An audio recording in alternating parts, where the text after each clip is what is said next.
उस राजा दोस्त से कहकर तो देखिए, शायद हमारी जिंदगी में भी थोड़ा सवेरा आ जाए। पानी के भीतर कोई और भी है। वह तुरंत ही पानी में कूद पड़ा, लेकिन अंदर जो उसने देखा, बीच उसका मित्र रवि वहां पहुंचा। उसने देखा कि राकर उसका दिल दहल गया। उसे लगा कि शायद किसी ने उसके मित्र राजा को मारकर यही दफना दिया है। राजा की कब्र के पास आ जाता, जहां बैठकर वह अपने प्रिय मित्र के लिए आंसू बहाता। हे महाराज, आपकी दिव्य दूरदर्शिता और अनुपम कृपा का स्मरण करते हुए मैंने अपनी क्षुद्र बुद्धि के अल्प प्रयासों से उस जल निवासी कन्या को आपकी पावन सेवा में उपस्थित कर दिया है। अब कृपा कर अपनी उदारता का परिचय देते हुए मुझे मेरा विनीत इनाम प्रदान करने की कृपा करें। हाँ दासी, तुमने अत्यंत उत्तम प्रयास किया है। तुम्हारे इस कार्य से मैं अत्यधिक प्रसन्न हूँ। बोलो, क्या वर मांगती हो? आज मैं तुम्हारी इच्छा पूर्ण करने को तत्पर हूँ। महाराज, आपके महिमामय चरणों की धूल भी मेरे लिए सौभाग्य है। आपकी सेवा में इस अनुपम सुंदरी को प्रस्तुत करने का मुझे सौभाग्य प्राप्त हुआ है। अतः विनीत प्रार्थना है कि अपनी असीम कृपा से मुझे भी थोड़ा सा प्रतिफल प्रदान करे। एक है मंत्री, ये दासी जो भी मांग रही है उसे प्रदान कर दो और इसे हमारे महल का उत्तम भोजन परोसा जाए। आज ये हमारी विशेष अतिथि है और हाँ, उस जलपरी को तुरंत मेरे समक्ष प्रस्तुत किया जाए। उधर गांव में रवि दर दर भीख मांगता भटक रहा था। उसने ठान लिया था कि जब तक उसका राजा मित्र मिल नहीं जाता, वह घर की दहलीज पार नहीं करेगा। इसी दौरान रवि एक घर के दरवाजे पर पहुंचा और विनम्र स्वर में भीख मांगने लगा। साहब, भगवान के नाम पर 2 घूंट दाल रोटी दे दीजिए। बहुत जोर की भूख लगी है।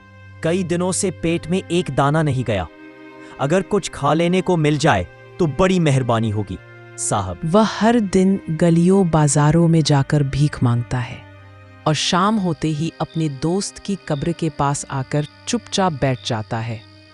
उसके मन में एक अनजानी घबराहट और उम्मीद रहती है कि शायद यह कब्र उसके असली दोस्त की ही हो।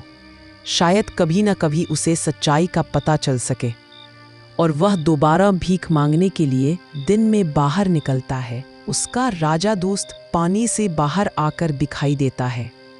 शाम ढलते ढलते जब वह वापस कब्र के पास लौटता है, तब तक उसका राजा दोस्त फिर से पानी की गहराइयों में उतर चुका होता है।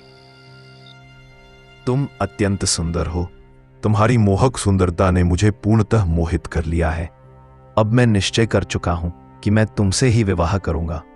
तुम मेरे राज्य की रानी बनकर सदैव मेरे साथ रहोगी। मुझे क्षमा करें महाराज, परंतु मैं ऐसा नहीं कर सकती। इसके पीछे एक बहुत लंबी और गहरी कहानी है।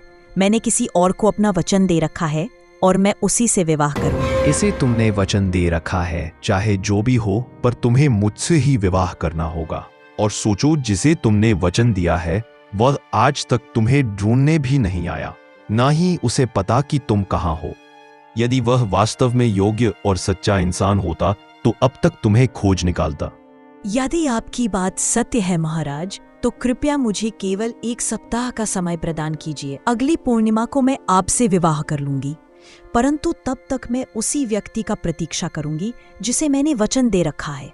उस समय तक मैं अपनी सामर्थ्य अनुसार निर्धनों को दान देती रहूंगी और ईश्वर से यही प्रार्थना करूंगी कि वह मुझे सही समय पर मिल जाए। यदि वह नहीं आया तो मैं पुनः आपके समक्ष उपस्थित होकर आगे की बात करूंगी। ठीक है, मैं तब तक प्रतीक्षा करूंगा और ईश्वर से यही प्रार्थना करूंगा कि तुम्हारा वह राजा कभी लौट कर ना आए।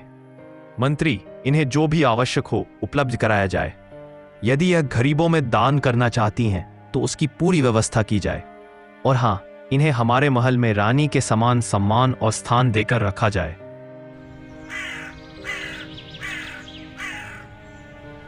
एक दिन रानी गांव में एक वृक्ष की छाया के नीचे बैठी हुई थी। तभी राजा का वह गरीब मित्र जो पुराने जलाशय के पास रहा करता था, वहां पहुंचा और उनसे भीख मांगने लगा। हे रानी, आप तो अत्यंत दयालु है। आपकी उदारता और कीर्ति के चर्चे दूर दूर तक फैले हुए हैं और मुझे कुछ भोजन प्रदान करें। चिंता मत कीजिए, आप बिल्कुल व्याकुल न हो। मैं आपको अवश्य भोजन करवाऊंगी। संध्या होने ही वाली है। कुछ ही देर बाद आप मेरे महल में पधारिए। वहां आपको उत्तम और स्वादिष्ट भोजन प्राप्त होगा। लेकिन संध्या के समय मैं आपके यहाँ नहीं आ सकता। संध्या होते ही मुझे कहीं और पहुंचना अनिवार्य होता है, इसलिए उस समय भोजन करना मेरे लिए संभव नहीं। यदि आपके पास अभी कुछ भोजन उपलब्ध हो तो कृपया मुझे अभी दे दें, जिससे मेरा पेट भर सके। आप मुझे क्षमा करें, मैं आपका अनादर नहीं कर रही हूँ। इस समय मेरे पास भोजन योग्य कोई वस्तु उपलब्ध नहीं है। मैं महल से भोजन मंगवा सकती हूँ, परंतु उसके लिए आपको संध्या तक रुकना पड़ेगा।